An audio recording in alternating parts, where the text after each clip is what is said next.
Hello बच्चों। तो ये है मेरा घर यानी कि ओ, और यहाँ से मैं गई पालिका मार्केट यानी कि पी। मुझे मम्मी ने फ़ोन किया कि बेटा तुम कहाँ हो? तो मैंने बोला कि मम्मी मैं पी पॉइंट पे हूँ और मेरा टाइम है टी और मेरी पोजीशन इस टाइम है आर। और मैंने अपने वहाँ पे एक कोऑर्डिनेट सिस्टम ड्रॉ कर लिया है घर से, और जो कि एक एक्स एक्सिस है और एक वाई एक्सिस है। और जो हमारा एक्स एक्सिस के अलोंग मेरा कंपोनेंट आया है वो है एक्स वाई, और जो वाई एक्सिस के अलोंग मेरा कंपोनेंट आया है वो है Y J.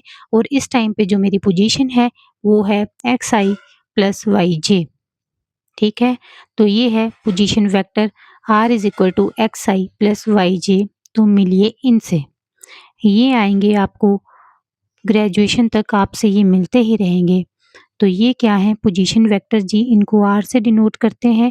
Position vector R of a particle P located in a point in a plane with reference to origin of an xy frame is given by।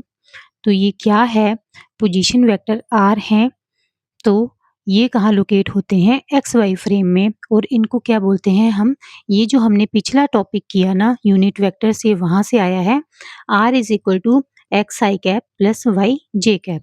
तो आप अब से आपने अपनी पोजीशन ऐसे ही बतानी है।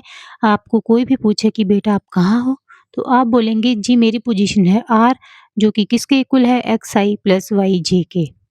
एक्स और वाई क्या हैं, कंपोनेंट्स हैं आर के along X axis and Y axis, और इसे बोलते हैं पोजीशन वेक्टर आर। समझ आ गया आपको? आपने अपने घर से ओ से इमेजिनरी लाइंस ड्रॉ की, एक्स वाई प्लेन ड्रॉ किया, वहाँ से हमारा पोजीशन वेक्टर गया यहाँ को, और ये पॉइंट पी है, और पी पॉइंट पे जो है इसका नाम रख दिया आर। और आर जो है वो यहाँ को स्प्लिट हुए हैं एक्स आई कैप, जो हमारे यूनिट वेक्टर है वो डायरेक्शन बताता है ना सिर्फ, तो एक्स आई कैप, और जो हमारे इस तरफ कंपोनेंट है वो है वाई जे कैप। इन दोनों को जोड़ के बन गया हमारा आर। अब देखते हैं डिस्प्लेसमेंट वेक्टर, हमने मार लिया है शॉर्टकट। अब देखो हम सीधे सीधे नहीं जाएंगे, हम जाएंगे थोड़े से ऐसे ऐसे ऐसे टेढ़े मेढ़े होके। अब तुम्हें पूछा अगली बारी कि तुम कहाँ हो, या तुम ऐसे सोच लो कि तुम गए मार्केट, घर से गए एक मार्केट में और वहां से चले गए दूसरे मार्केट में, बट तुम सीधे सीधे नहीं गए, ऐसे गए टेढ़े टेढ़े टेढ़े टेढ़े होके। मैं इसको थोड़ा सा अच्छे से और थोड़ा डार्क ड्रॉ कर देती हूँ। यहाँ से ऐसे ऐसे ऐसे ऐसे करके हम चले गए हैं यहाँ पे। तो फिर मम्मी ने फ़ोन किया कि कहाँ हो? तो तुमने बोला कि मम्मी मैं पी पॉइंट पे था टी टाइम पे, यानी कि मैं फलाने मार्केट में था 9 बजे, फिर मैं 10 बजे पहुँच गया दूसरी मार्केट में। तो अब साइंस में ऐसे थोड़ी बोलेंगे, साइंस में क्या बोलेंगे, हम पी पॉइंट पे थे टी टाइम पे, हम पी डैश पॉइंट पे पहुँच गए टी डैश टाइम पे। ठीक है जी?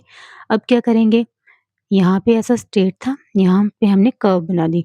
अब ये जो दोनों पॉइंट्स हैं इनको हम अपनी दोनों एक्सिस के अलोंग ड्रॉ कर देंगे, स्ट्रेट परपेंडिकुलर ड्रॉ कर देंगे। पी पॉइंट से जब हमने परपेंडिकुलर ड्रॉ किया तो यहाँ पहुँच गए हम, और जब वाई एक्सिस के अलोंग परपेंडिकुलर ड्रॉ किया तो यहाँ पहुँच गए। फिर पी डैश पॉइंट से भी हमने परपेंडिकुलर ड्रॉ किया तो हम पहुँचे यहाँ पे, और इस तरफ किया तो यहाँ पे। तो जी ये आ गया हमारे पास चेंज। चेंज किसके इक्वल है, डेल एक्स के, और ये हमारे पास चेंज किसके इक्वल आ गया, डेल वाई के। और इस टाइम जब हम यहाँ से यहाँ गए थे तो हमारा पोजीशन वेक्टर था आर, और जब हम यहाँ से यहाँ गए तो हमारा पोजीशन वेक्टर क्या आ गया, आर डैश। हमने इन दोनों को भी अपने घर से यहाँ पे ज्वाइन कर लिया, और ओ जो हमारा घर है, और हमने क्या किया, एक्स वाई जो दो एक्सिस थी वो ड्रॉ कर ली। तो बस हमने एक पार्टिकल लिया, सपोज कर लिया। सपोज करना तो अब हमारे हाथ दाएं बाएं हाथ का खेल होना चाहिए, क्योंकि हम पढ़ रहे हैं फिजिक्स। बस हम सपोज करते जाएंगे सारी चीजें। Suppose particle move along a curve, हमने पार्टिकल को बोला सीधा सीधा बिल्कुल नहीं चलना है, कर्व के अलोंग मूव कर लो जी। Particle is at P at time T, वही बात कि पी पॉइंट पे था टी टाइम पे, पी डैश पॉइंट पे था टी डैश टाइम पे। अब हमारे पास डिस्प्लेसमेंट वेक्टर की डेफिनेशन क्या है, R is equal to X I cap plus Y J cap. अब डेल आर निकालना है तो डेल आर किसके इक्वल आएगा, आर डैश माइनस आर के, क्योंकि ये वाला स्टेशन दूर था ये वाला स्टेशन पास था, तो डेल आर किसके इक्वल आ गया, आर डैश माइनस आर के। तो अब हमारे पास क्या आ गया डेल आर, जो आर डैश है वो आ जाएगा X dash I cap plus Y dash J cap के, और माइनस आर किसके इक्वल आ जाएगा X I cap plus Y J cap के। अब जो हमारे पास आई कंपोनेंट है ये कॉमन है, ये निकाल लो, X dash minus X plus J component common है, ये निकाल लो वाई डैश माइनस वाई। तो एक्स डैश माइनस एक्स किसके इक्वल आ गया डेल एक्स के, जो कि हमारे पास ये है, और वाई डैश माइनस वाई आ गया डेल वाई के, जो कि ये है। तो जी ये हमारे पास आ गया हमारा displacement vector I cap del X plus J cap del Y is equal to del R. तो अब हमने क्या देख लिया, पोजीशन वेक्टर और डिस्प्लेसमेंट वेक्टर।